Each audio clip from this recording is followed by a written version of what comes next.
a esta segunda sesión de nuestro webinar Inspecciones de Seguridad en el Rigging ETEL. Les recuerdo mi nombre, soy Maura Valadez, coordinadora de Mercadotecnia y Comunicación en Columbus McKinnon para Latinoamérica. Como les comenté el día de ayer, los estaremos acompañando tanto yo como mis compañeros Edgar Castro y Fernando Corsa durante estas 4 sesiones. Nuevamente les recuerdo que esta sesión está siendo grabada con el fin de enviárselas posteriormente vía correo electrónico. Estas grabaciones se les enviarán al finalizar nuestro webinar, es decir, a partir del día 15, nuestro webinar termina el 14 de mayo. A partir del 15 se los estaremos enviando vía correo electrónico todas las grabaciones para que ustedes puedan consultarlas en el momento que deseen. No olviden que pueden hacer sus preguntas durante toda la presentación a través de mensaje de texto de WhatsApp. Para los asistentes que nos acompañan desde México, les recuerdo, el número es 81 12 42 6327. Para quienes nos acompañan del resto de Latinoamérica, el número es más 52 81 12 42 6327. Al igual que el día de ayer, al finalizar la presentación estaremos dando algunos minutos para resolver sus dudas y el resto se les estarán respondiendo vía WhatsApp. Recuerden que después de nuestra sesión del día jueves 14 habilitaremos por 1 hora el test con el cual se harán acreedores a su reconocimiento, siempre y cuando tengan un mínimo de 14 aciertos de 20. Recuerden que este test solamente va a estar habilitado 1 hora al finalizar nuestra sesión del día 14, para que por favor lo consideren y puedan responderlo a la brevedad posible. Es importante comentarles que este curso proporciona sugerencias para la inspección, uso seguro y cuidado de los accesorios de Rigging ET. De ninguna manera se debe tomar esta información por sobre ninguna ley, regulación o requerimientos nacionales o internacionales. Paso el micrófono a mi compañero Edgar Castro, que es nuestro coordinador de capacitación técnica para Latinoamérica de Columbus McKinnon, para que podamos iniciar nuestra sesión del día de hoy. Adelante, Edgar. Gracias, Maura, y buen día a toda la audiencia. Gracias por acompañarnos el día de hoy en esta segunda sesión del webinar de inspecciones de seguridad en el uso del rigging del espectáculo.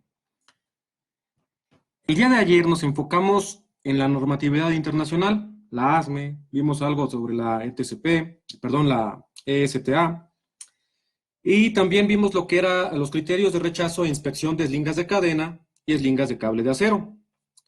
En la sesión de hoy abordaremos la inspección y criterios de rechazo, conforme a normativa, de eslingas sintéticas o textiles, ganchos y cáncamos. Antes, permítanme hacer un breve repaso de lo que vimos en la sesión de ayer. Vimos que existían 2 principales organismos normativos sobre el rigging, la ESTA, que se enfoca en la industria del espectáculo, pero que lamentablemente no tiene un estándar específico sobre los accesorios del rigging, y por ello estamos basando toda la información de este webinar en las normas ASME, particularmente la ASME B30.9 para eslingas, B30.26 para accesorios de rigging y B30.10 para ganchos de carga. Definimos también lo que es el WLL o límite de carga de trabajo. E hice mucho énfasis en que por ningún motivo, en ninguna circunstancia, se debe exceder ese límite de carga de trabajo. ¿Ok? Luego les mencioné los criterios de inspección en las eslingas de cadena, en las cuales existen diferentes grados de material, y solamente los grados 80 y grados 100 son los que están diseñados para la utilización en elevación de cargas o aplicaciones de rigging. Veíamos también los motivos por los que una eslinga de cadena debe ser retirada de servicio y que hay ciertos rangos de desgaste permitidos de acuerdo con cada fabricante. Por último, en la sección correspondiente a eslingas de cable, la ASME B30.9 nos enmarca que solo hay un tipo de torcimiento autorizado en la fabricación de eslingas, que es el torcido regular. Abordamos lo que es el concepto de ley, que se utiliza en las normativas para evaluar el número de alambres rotos permitidos, y también abordamos a detalle los criterios de reemplazo para estos componentes. ¿Okay? Eso fue lo que vimos en la sesión de ayer. Bueno, ya hecho el repaso, toca el turno a las eslingas sintéticas o eslingas textiles. Las principales características de estas eslingas son que, a diferencia de las eslingas de cadena o de cable, este tipo de eslingas no generan daños a los objetos al levantar. Son muy ligeras, son muy flexibles, y puesto que no son de acero, pues no tienen ninguna afectación por la corrosión. Sin embargo, También, debido a su composición de fibras textiles, son muy susceptibles al daño por calor, rayos UV, eh, la luz del sol, perdón, a cortes, y a cortes, a rayos UV y a daños químicos por agentes o solventes. Hay tres grandes grupos de eslingas textiles. Las eslingas planas, que son fabricadas en su mayoría de poliéster o nylon.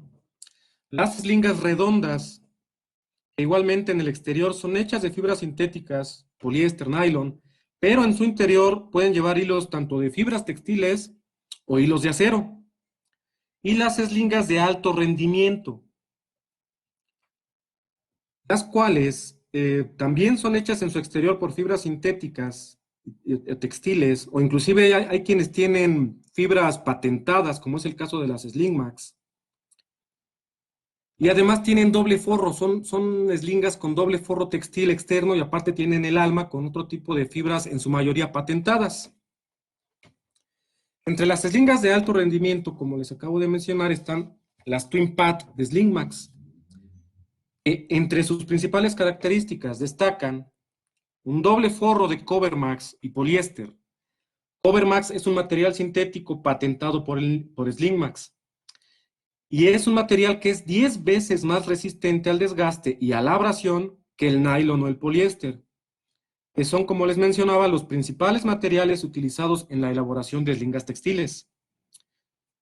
Poseen una alta resistencia contra cortes, abrasión e incluso ácidos. Y además hay modelos que pueden soportar hasta temperaturas de 149 grados centígrados o 300 Fahrenheit. Y, dato importante, no absorben la humedad, se pueden utilizar bajo el agua.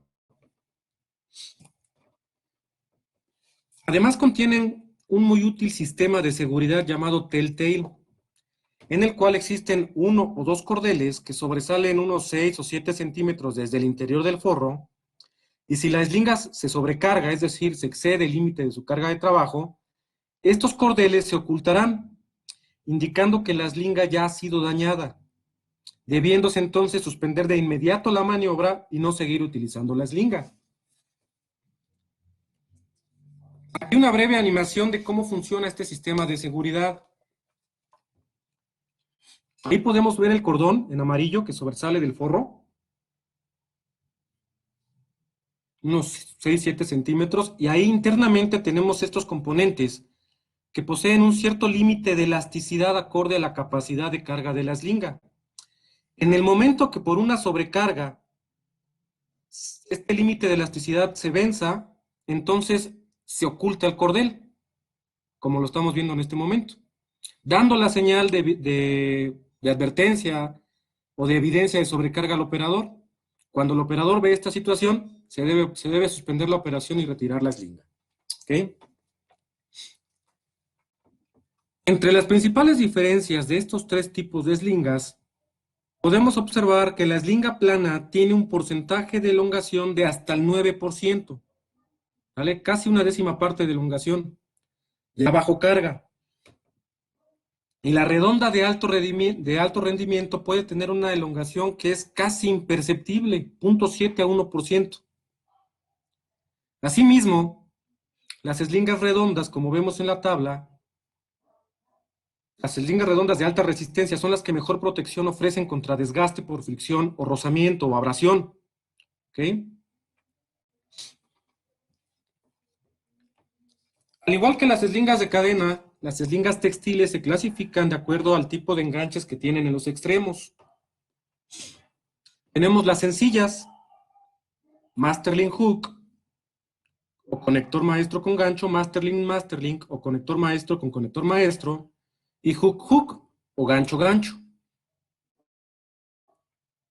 Tenemos así también las eslingas múltiples como Masterlink con 2 ojales, Masterlink con 2 ganchos y Masterlink con 2 Masterlink. Por último, también tenemos las eslingas sin fin, que no tienen enganches o que los enganches son ojales de la propia eslinga en los extremos. Las inspecciones a realizar en una eslinga textil enmarcadas en la normativa ASME B39. Recordemos, la ASME B39 es la normativa que se enfoca o abarca las eslingas, ya sea textiles, cadena o cable. Y entonces las inspecciones son la revisión de los datos de identificación, recuerden, siempre deben estar presentes y completamente legibles, revisión de daño por químicos o por calor, rayos UV, desgaste, exposición o daño de los hilos internos en el caso de eslingas redondas. Todos estos parámetros de inspección los vamos a ir viendo más adelante conforme vayamos avanzando en las diapositivas. En cuanto a la etiqueta de identificación de la eslinga, esta debe contener su capacidad de carga, la longitud de uso de la eslinga, el número de serie, las modificaciones de capacidad acorde al tipo de enganche que vamos a realizar, el logotipo o nombre del fabricante y la norma aplicable y el tipo de material. En el caso de que fuera una eslinga redonda, se debe especificar tanto el tipo de material con el que está fabricado el alma y el tipo de material de fabricación de la cubierta externa. ¿Ok? En este caso, en el ejemplo, vemos que dice la norma EN 1492-2 PS. PS es la abreviatura de poliéster. ¿Okay? Esa eslinga está hecha de poliéster. Y, bueno, como lo acabo de decir, los datos de identificación de la eslinga deben estar siempre presentes y completamente legibles. Si tuviéramos una eslinga con la etiqueta, como el ejemplo que tenemos en pantalla, que ok, sí está la etiqueta, pero no se puede leer ninguno de los datos, bueno, bajo normativa ASME B39, esa eslinga no debe ser utilizada y se debe poner fuera de servicio.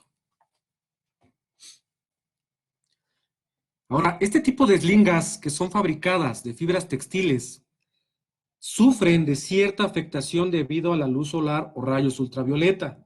A final de cuentas son fibras textiles, ¿ok? Según la WSTDA, que es una asociación de fabricantes de eslingas textiles en Estados Unidos, las eslingas de poliéster pierden un 30% de su resistencia después de 12 meses de exposición a la luz solar. Y a partir de esos 12 meses, es decir, después de esos 12 meses, se acelera el desgaste exponencialmente a medida que pasa el tiempo. ¿Ok? No es de que perdí 30% el primer año, al segundo año voy a perder 60%, no. Después del primer año, ese desgaste va a ser exponencial. Puede llegar a ser 70, 80, 90%, inclusive perder toda su capacidad de carga. Y las eslingas de nylon pierden entre un 50 a un 60% de su resistencia después de 36 meses de exposición a la luz solar. Y en este caso, sí se estabiliza esa reducción. ¿Ok? O sea que siguen manteniendo su nivel de desgaste a medida que pasa el tiempo. Por estas situaciones que se vuelve muy importante saber identificar las señales de un daño por exposición solar o rayos ultravioleta en nuestras eslingas textiles. La normativa ASME B39 especifica que en presencia de despeluzamiento,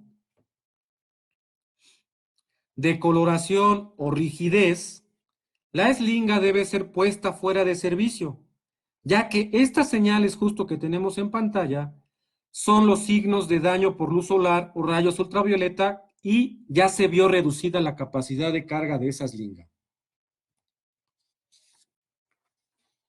Otros criterios de rechazo y reemplazo de una eslinga sintética son, por supuesto, daño por calor o ácidos, químico o fuego directo, lo cual es común en nuestra industria del espectáculo, ¿no? Porque usamos muchas veces en los shows, usamos sustancias para los efectos especiales y muchas veces esas sustancias llegan hasta nuestras eslingas. Entonces tenemos que tomar en cuenta estos criterios y después de cada montaje, después de cada show, de cada espectáculo, pues volver a revisar nuestras eslingas, a ver, verificar que no hayan sufrido daño por calor. Otro criterio de rechazo es la evidencia de cortes o pinchazos. Si tenemos cualquiera de estas situaciones en nuestra eslinga, ya no podemos seguir utilizándola, ¿ok? Y tampoco, al igual que las de cadena y de cable, tampoco las eslingas textiles son reparables, ¿ok? Me ha tocado muchos casos en campo se encuentran una eslinga con un corte o trozada inclusive completamente y la cosen, la mandan a coser, no sé qué hacen, o sea, pero las unen y no está permitido. La costura que apliquen pues también tiene que ser certificada y demás, entonces no se arriesguen, una eslinga textil no es reparable. Durante la inspección también se debe revisar todas las zonas donde haya costuras en la eslinga y verificar que esas costuras se encuentren en buen estado. Si encontráramos cualquier tipo de daño en las costuras, igual la eslinga ya no puede ser utilizada, ya representa un riesgo.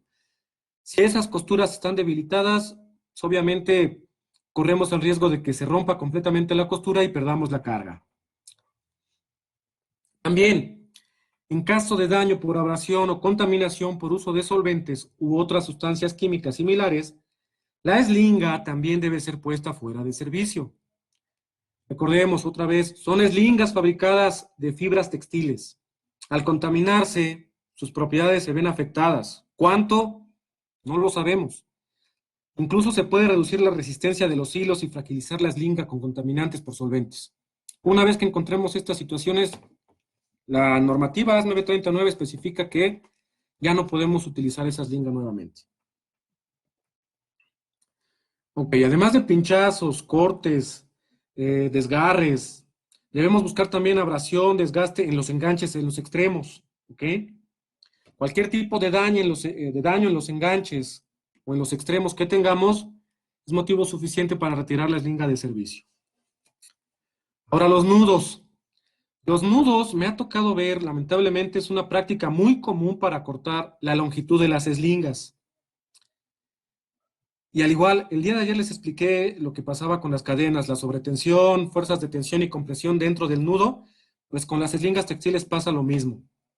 Al hacer un nudo, estamos generando esas fuerzas de tensión y compresión sumamente excesivas en las partes, en las zonas de ese nudo. En este caso también sobre los hilos internos de la eslinga redonda. Y pasa que si ya se tensó una carga con una eslinga que tenía nudos, pues estas fuerzas ya que acabo de mencionar, pues ya afectaron los hilos, tanto internos como externos, y no sabemos hasta qué punto fueron afectados.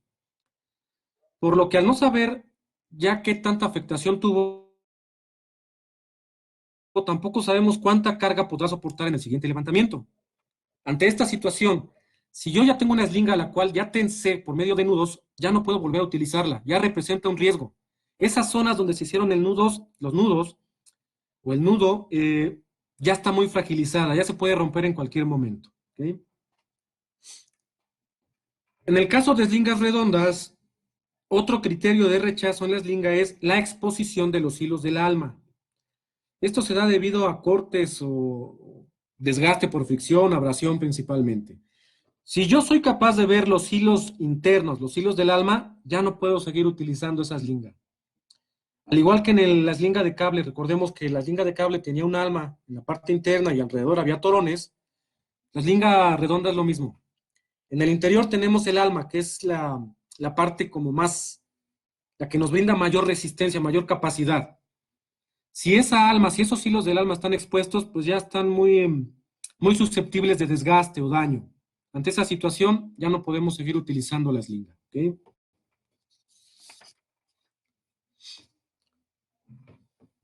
Sin embargo, y aquí viene algo muy importante, para las eslingas redondas de alto rendimiento, el criterio funciona de una manera un poco diferente. Dado que estas eslingas tienen doble forro, la mayoría de ellas puede llegar a ser reparables, solamente por su fabricante, ¿ok? Solamente por el fabricante. Entonces, el criterio es el siguiente. Si se llega a exponer el segundo forro de la eslinga, que en este caso de la Sling Max es un forro rojo, la eslinga requiere retirarse de servicio y se requiere mandar a reparar. Pero si se expusieran las fibras internas, entonces la eslinga ya no tiene reparación y debe ser puesta fuera de servicio. ¿Vale? El uso de eslingas textiles es de los más comunes en todas las industrias y por supuesto también en nuestra industria, la industria del espectáculo, porque son ligeras y son fáciles de manipular. Sin embargo, su susceptibilidad a los cortes es un problema que pone en riesgo la operación, y no solamente la operación, nos pone en riesgo a nosotros como riggers. Además de que, bueno, genera gastos, ¿no?, recurrentes en la compra de nuevo material.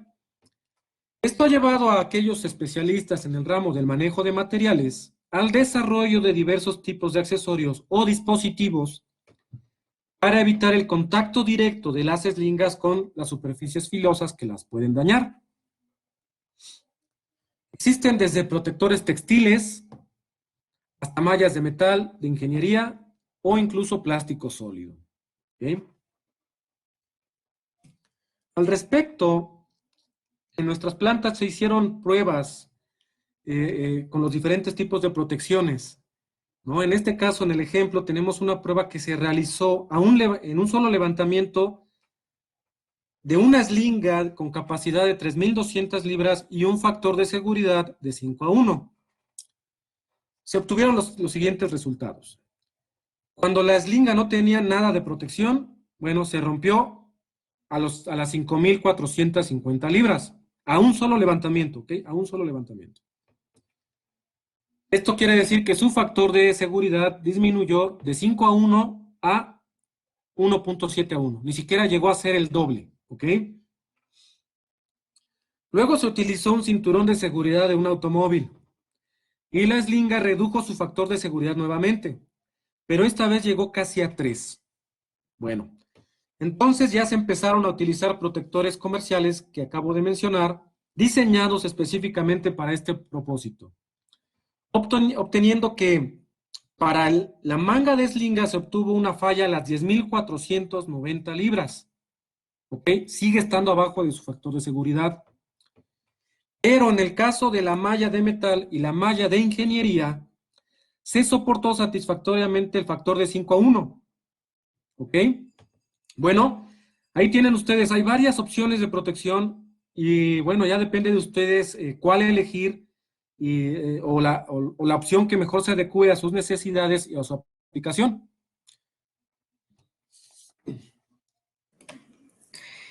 Edgar, permíteme interrumpirte un poquito. Bueno, ya terminamos este tema, entonces me gustaría hacer una pregunta para nuestra audiencia,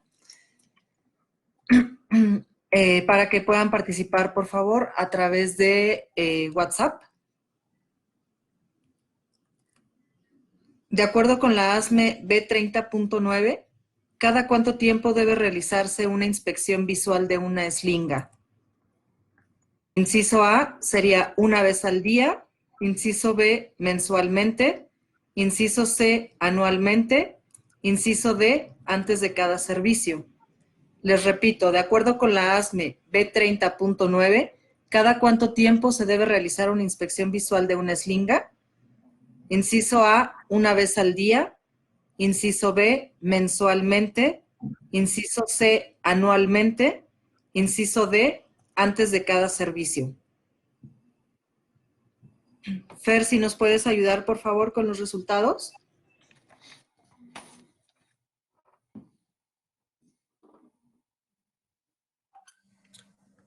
Hola, ¿qué tal? Buenos días.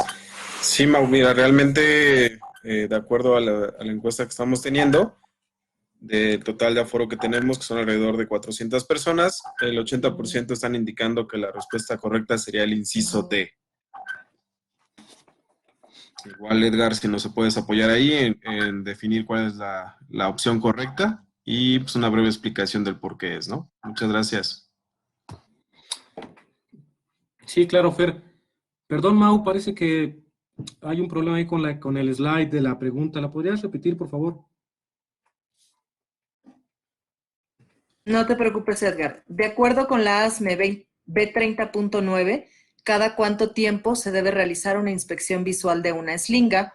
La mayoría respondió que antes de cada servicio. Ok, es correcto. La normativa ASME B39 nos indica que debe de realizarse una inspección visual, es decir, la inspección que realiza el operador que esté utilizando el equipo en ese momento, siempre antes de cada levantamiento. No diario, no es una vez al día, es antes de cada uso. ¿Ok? Muchas gracias, Edgar. Continuamos entonces. Gracias. Bien, ahora vamos con los ganchos de carga.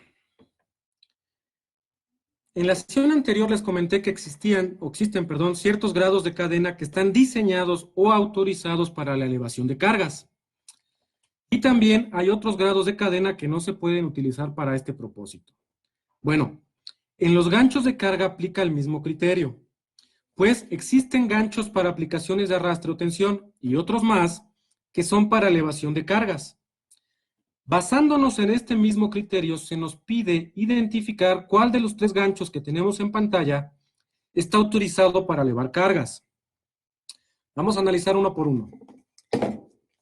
En este primer gancho, podemos ver que no hay ningún tipo de identificación que nos señale el grado de ese gancho. Solo está la leyenda High Test.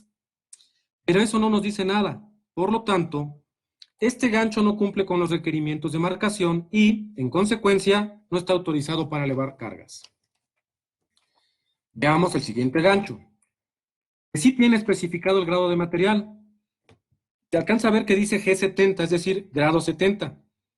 Pero recordemos que el grado 70 tampoco está autorizado para el tipo de aplicaciones en el que se elevan cargas. Incluso si observamos un poco a detalle, tiene la leyenda Transport. O sea que su uso es para el amarre de cargas en el transporte de materiales. Entonces, este tampoco es la opción correcta.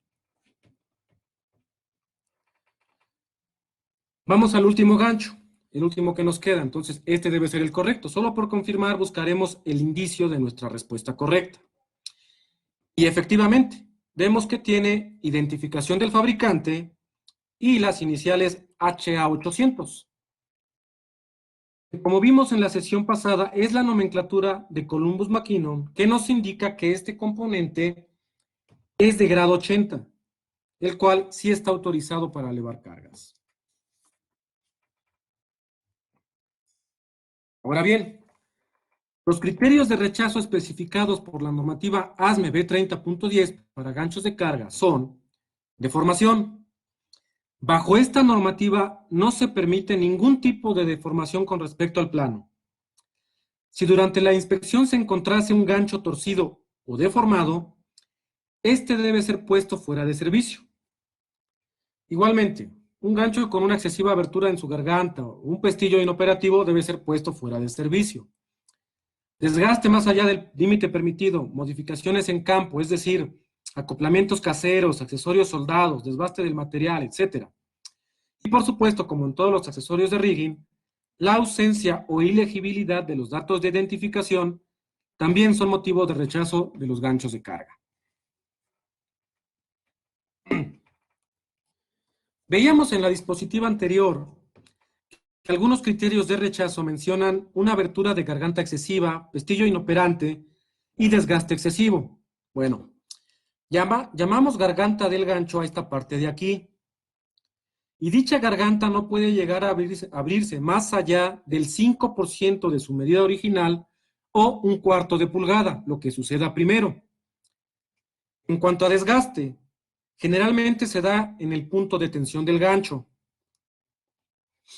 que es el arco en la parte inferior y en el ojal en la parte superior. Si encontráramos desgaste en estas zonas, este no puede exceder el 10% de las medidas originales. ¿Okay? El pestillo, seguro o lengüeta es el dispositivo cuya función es cerrar la garganta del gancho y no permitir que la carga se salga del mismo. Si este pestillo por algún motivo no puede ya realizar su función, entonces el gancho debe ser puesto fuera de servicio hasta que su dispositivo sea reemplazado. Cabe mencionar que un pestillo que no cierra completamente la garganta en un gancho por una abertura excesiva es una clara señal de que ese gancho y la eslinga han sido sobrecargados o han sido mal operados. ¿Okay? Por último, se debe revisar que no exista ningún tipo de daño en los acoplamientos del gancho o con la eslinga. Hay que cerciorarse que no estén flojos, que no se estén saliendo de sus respectivas cavidades o que no tengan ningún tipo de daño. Algunos ejemplos de ganchos en mal estado y que deben ser reemplazados son ganchos con torcimiento. En este caso, podemos ver torcimiento en la parte del ojal, lo cual seguramente se debió a una carga lateral o una mala operación ahí en el uso del gancho. La utilización de accesorios no originales, como en este ejemplo, en donde colocaron un tornillo en lugar del perno que corresponde a ese gancho. Los aditamentos de carga, estábamos hablando del factor de seguridad que podemos tener en los mismos. Es un factor mínimo de 4:1. Estamos hablando prácticamente de qué es lo que no tenemos que permitir que exista dentro de nuestros sistemas. Entonces estábamos hablando de pues, un torcimiento, que los ganchos puedan tener un torcimiento evidente, que se pueda visualizar, y eso nos puede provocar algún accidente. Que los aditamentos en la línea de carga o el gancho no sean los originales por fabricación, en la cual es, por ejemplo, en la cuestión de la segunda imagen vemos un perno que fue colocado pues, de manera local, ¿no? Se extravió el perno original y fuimos y compramos uno para poder sustituir el que extraviamos. Se nos puede provocar demasiados problemas porque no sabemos si el perno nuevo puede soportar la capacidad para la que está construido el sistema. Y finalmente, pues tenemos la garganta abierta. Esto normalmente llega a suceder cuando nosotros sobrecargamos el sistema. Quiere decir, si nuestro equipo está soportando o está diseñado para soportar 1 tonelada, nosotros llevemos por encima lo que estemos levantando. Probablemente 1,5 toneladas, 2 toneladas, va a generar que el gancho pueda abrirse o pueda deformarse, lo que provoca que el mismo seguro del gancho se desajuste de su lugar y esto va a provocar mucha inestabilidad en el sistema. En cuanto nosotros veamos que cualquiera de nuestros ganchos o algún aditamento de nuestra línea de carga presenta alguna de estas anomalías o de estos síntomas, lo mejor es reemplazar inmediatamente. Poner en cuarentena el equipo, ponerlo a disposición para poder generar el cambio del mismo. Igualmente, lo que tenemos que tener mucho cuidado es en cuestiones de corrosión. Sabemos que pues, nosotros en los eventos hay veces de que tenemos un equipo montado por días y pues, somos víctimas muchas veces de lluvia, de polvo, que nos puede generar corrosión en los mismos. Tenemos que asegurarnos que ninguno de nuestros equipos presente este tipo de corrosión. La corrosión es un síntoma que puede quitarle las características a cualquier metal. Entonces, trabajar con elementos que presentan corrosión, estamos trabajando con elementos no seguros. Estamos trabajando ahora sí que de manera no práctica y podemos llegar a provocar que el material sufra un rompimiento o un desgaste excesivo. En cuestión de desgastes, todos los materiales, pues ustedes saben, son metal. Obviamente, al friccionarse un metal con otro metal, vamos a generar desgastes. Los desgastes es normal, es común, es ahora sí que una consecuencia del uso. No hay forma de que nosotros evitemos al 100% un desgaste en un material, pero lo que sí podemos evitar es utilizar materiales desgastados ya de manera excesiva. ¿Cómo nosotros podemos saber si un material está desgastado excesivamente? Simplemente son desgastes que nosotros ya podamos notar a simple vista. Si ustedes ven en la imagen de donde tenemos en medio, nosotros ya podemos notar claramente cómo tuvimos una mella, donde tuvimos un desgaste excesivo y ya no sigue la continuidad nuestro componente. Nosotros al tener esos desgastes, pues ya estamos alterando directamente el diámetro de los componentes y podemos provocar una ruptura o un quiebre en el mismo. También tenemos que estar seguros y esto aplica para cualquier elemento de izaje, para cualquier elemento que podamos utilizar de rigging, el tratar de no hacer ninguna modificación. Las modificaciones muchas veces nos sacan de algún apuro, de algún equipo malogrado al momento de tener un evento, pero nosotros no sabemos las condiciones o no sabemos realizarlas al 100%. Cualquier modificación que nosotros le podamos hacer a cualquier accesorio, por ende estamos corriendo con un riesgo total. Así que hay que tratar de no modificar ningún elemento. Si el elemento actual que tenemos no nos funciona, tendríamos que reemplazarlo, tendríamos que buscar una alternativa para que podamos sustituir el actual y evitar así tener una modificación en el show.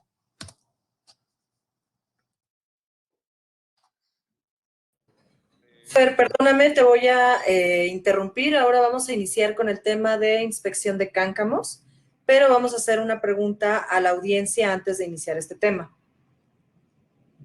Sí, Mau. ¿A qué sección del cáncamo crees que se le aplica mayor fuerza de tensión con presión durante el levantamiento de una carga? Recuerden enviar su respuesta por WhatsApp, por favor. El inciso A es al ojal, inciso B al hombro, inciso C a la cuerda. ¿A qué sección del cáncamo crees que se le aplica mayor fuerza de tensión con presión durante el levantamiento de una carga? Recuerden que nuestro número de WhatsApp 81 12 42 6327 para la gente que está en México y para el resto de Latinoamérica más 52 81 12 42 6327. Inciso A al ojal, inciso B al hombro, inciso C a la cuerda. Fer, ¿nos ayudas con la respuesta?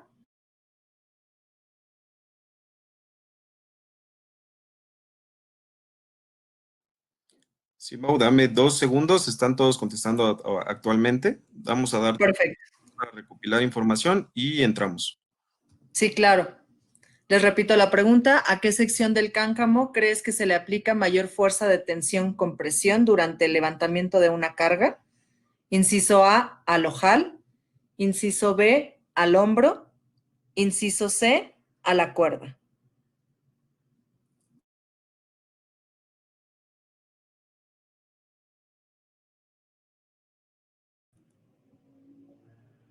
Adelante, Fer, ¿qué nos respondió la audiencia?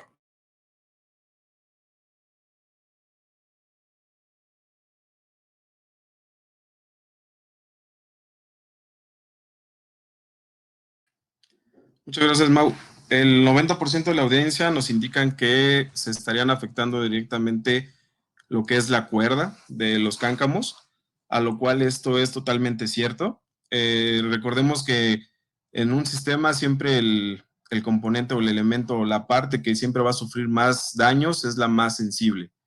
Entonces, en este caso, la cuestión de la cuerda, debido a que pues, tiene un desgaste y el material no está con tanta uniformidad, podemos llegar a generar que en ese mismo lugar lleguemos a tener una fractura. Entonces, la respuesta correcta al lugar donde se genera el mayor esfuerzo durante el levantamiento de una carga, en este caso sería la cuerda de los cáncamos. Excelente, muchas gracias a la audiencia por su respuesta y continuamos con la presentación entonces, Fer. Muchas gracias, Mau. Ok, efectivamente, como mencionábamos de los cáncamos, digo, en cuestión de los cáncamos es un aditamento que usamos bastante para al momento de izar o de cargar o de fijar ciertos componentes en un escenario, desde autoparlantes, algunas lámparas, pantallas en general, y podemos encontrar infinidad de ellos en el mercado.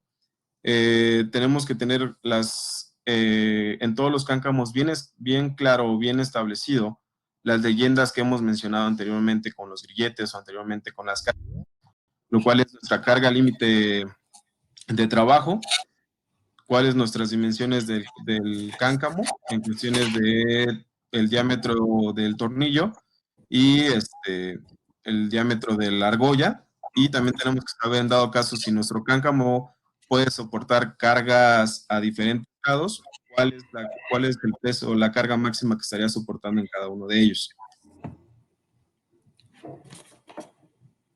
Por ejemplo, en el que ustedes se encuentran en la imagen, tenemos indicado que es un cáncamo 30, así ustedes lo van a encontrar en el mercado, y ya ese número 30 nos va a especificar las medidas y las dimensiones que les acabo de mencionar, como lo que son diámetro del tornillo, la longitud estándar y los límites de carga máximo a 90 grados y a 45 grados. Esa información nos va a ayudar bastante. Los criterios que tenemos que tener en cuenta, como les mencionaba, digo, pues es muy parecido a lo que hemos visto y a lo que hemos platicado anteriormente. La falta o la elegibilidad de los componentes, el no saber exactamente con qué estamos trabajando y con qué capacidades estamos trabajando, que lleguen a provocar deformación o modificaciones. En este tipo de cáncamos, como nosotros los llegamos a utilizar para levantar componentes, a veces hasta en cargas laterales podemos llegar a deformarlos. Tenemos que tener cuidado con la corrosión en los mismos, el daño por calor, algún desgaste excesivo y específicamente tenemos que estar revisando el daño en cuerdas. Cualquier cáncamo que no se asegure perfectamente al componente que llevemos a levantar, podemos llegar a provocar un accidente fatal. Entonces sí tenemos que tener muy en cuenta que nuestros aditamentos de seguridad estén claros y que no tengamos ningún problema, y específicamente revisar las cuerdas de los cáncamos. Fer, ¿Sí? ya regresé, una disculpa por la falla tuve una falla en la señal del internet. Si gustas, prosigo con la presentación. Una disculpa a toda la audiencia. Sin embargo, pues es una sesión en vivo y bueno, no estamos exentos de este tipo de situaciones, ¿no? ¿Quieres que siga? Adelante, Edgar. Muchas gracias. Ok, ya nada más te voy marcando el paso a la siguiente diapositiva, ¿va? Bien, en cuestión de desgaste, no podemos exceder el 10% de desgaste con respecto al diámetro original del cáncamo. Ese desgaste debe ubicarse en la zona de fricción o tensión, que en un cáncamo sencillo, como el que tenemos en pantalla, son esas zonas enmarcadas con las flechas azules. Entonces, si percibiéramos cierto desgaste en esa parte, lo que tenemos que hacer es medirlo y compararlo con la medición del diámetro de las zonas laterales, que es donde no debería haber ninguno o ningún tipo de desgaste. Si esa comparación de medidas es el 10% o más, el cáncamo debe ser puesto fuera de servicio. En el caso remoto de que encontrásemos desgaste en las partes laterales, eso sería una clara evidencia de mala operación. Estos cáncamos no están diseñados para soportar cargas laterales y se rompen muy fácilmente ante una operación de ese tipo. Por ello, si encuentran un cáncamo con la mínima evidencia de carga en las zonas laterales, no vuelvan a usar ese cáncamo, aun cuando ese desgaste o ese daño no haya pasado ese 10%, ya que en cualquier momento, por un movimiento brusco durante la operación que lleve la carga de nuevo a esa zona, hay una muy alta probabilidad de que ese cáncamo no soporte la carga y se rompa. ¿Ok? La cuerda, que es aquí donde viene la respuesta a la pregunta, a la encuesta que recién hicieron, la cuerda es un punto muy importante de inspección y que con frecuencia olvidamos. La cuerda está diseñada por un equipo de ingeniería de cada fabricante. Se hace bajo estrictos estándares y cálculos que hacen esas cuerdas resistentes a la carga especificada. De hecho, son esas cuerdas las que realmente sostienen la carga. Entonces, con una de esas cuerdas que esté dañada, nuestra operación se vuelve insegura, puesto que la capacidad de soporte de la carga del cáncamo ya está reducida. ¿Ok? Ante la evidencia de daño en las cuerdas, la ASME B30.26 nos indica que los cáncamos deben ser retirados de servicio. La siguiente, por favor. Ejemplos de cáncamos en malas condiciones tenemos este primero que fue resoldado, o tal vez es un accesorio casero y soldaron una argolla con un tornillo, pareciera, en cuyo caso no tiene grado, no tiene resistencia, no tiene seguridad. ¿Ok? El siguiente ejemplo, vemos que aquí hicieron una modificación en campo aplicando calor a través de soldadura, lo cual de nuevo afecta la resistencia del cáncamo y por lo tanto ese cáncamo debe ser puesto fuera de servicio. Y por último, este otro caso, donde tenemos una clara evidencia de un torcimiento y ahí está la razón de por qué no debemos utilizar estos cáncamos en cargas laterales. No están diseñados para ello y en consecuencia se corre el riesgo de que sucedan este tipo de deformaciones. En el mejor de los casos. En el mejor de los casos se deforma y te avisa de que va a fallar. En el peor de los casos se fractura y ya no tenemos manera de seguir trabajando el equipo, aparte de que conllevaría un accidente. Siguiente, por favor. Justo para el caso de aplicaciones que conlleven cargas laterales, por decirlo así, la opción más segura son los cáncamos giratorios, en donde además de los parámetros de inspección que acabamos de mencionar, se debe revisar que pivoteen 180 grados y giren o roten 360 grados. Si esto no sucediera en nuestro cáncamo, si no tuviera esta flexibilidad, el cáncamo debe ser puesto fuera de servicio. Siguiente, por favor. En este tipo de cáncamos, además, vienen acondicionados con un tornillo en su eje que lleva un torque específico. Siguiente. Y asegura una adecuada sujeción. Este valor del torque es un dato adicional que tenemos que tener en nuestros datos de identificación de los cáncamos giratorios. Y durante la inspección es importante revisar que se siga manteniendo ese torque especificado por el fabricante y así asegurar un buen agarre de la cuerda y por ende de la carga. ¿Ok? Siguiente. Hasta aquí llegamos en la sección del temario del día de hoy. Otra vez, reiterar una disculpa por las fallas de la red. Y bueno, pasamos a la serie de preguntas y respuestas. Adelante, Fer, ¿nos puedes ayudar con las preguntas, por favor? Sí, ¿qué tal? Edgar nos pregunta con respecto a cáncamos. ¿Cuál es el tiempo de vida que pueden llegar a tener estos elementos o con qué frecuencia tienen que estar ellos inspeccionando? Ok, son dos cosas diferentes. El tiempo de vida no está especificado por escrito bajo ninguna normativa. El tiempo de vida va a depender de muchos factores, entre ellos el modo en que lo usas, cómo lo almacenas, qué tanta carga le metes, qué tipo de accesorios enganchas. Entonces, debido a eso, pues no hay un parámetro estandarizado del tiempo de vida del equipo. Por otro lado, cada cuánto tiempo se tiene que estar inspeccionando, como todo accesorio de rigging, antes de cada uso. Antes de cada uso. ¿Sí? Muchas gracias, Edgar. Igual mencionan en cuestiones de las marcas y el estampado. Por ahí en la presentación indicamos que tienen un número. Ellos preguntan si este número es universal, si todas las marcas tienen el mismo código para establecer los cáncamos, o cuál es tu opinión. No todas las marcas utilizan el mismo código de identificación. Incluso hay marcas que pues sí te pueden poner ahí el diámetro y el WLL. Pero la gran mayoría que yo conozco sí utilizan el código de identificación y tampoco es universal. Tienes que dirigirte a las tablas de cada fabricante, ya que cada fabricante utiliza diversos tipos de materiales, que igual son certificados bajo las normativas ASME, pero son distintos tipos de aleaciones. Y también afectan los límites de carga. Es una situación que vamos a ver el día de mañana con respecto a los tipos de materiales y las diferentes capacidades de carga que pueden tener. ¿Vale? Muchas gracias, Edgar. Cambiando un poco el tema, esta pregunta es con respecto a las eslingas. Preguntaban anteriormente que las eslingas que tienen alma de acero y una cubierta de poliéster o del material común, se llegan a lubricar, necesitan una lubricación, y si es que este alma de acero puede presentar oxidación. Ok, lubricación, no, porque ese núcleo, esa alma, no tiene que estar expuesta, no hay manera de cómo la lubriques. Esos alambres de acero no tienen que salir, no tienen que exponerse.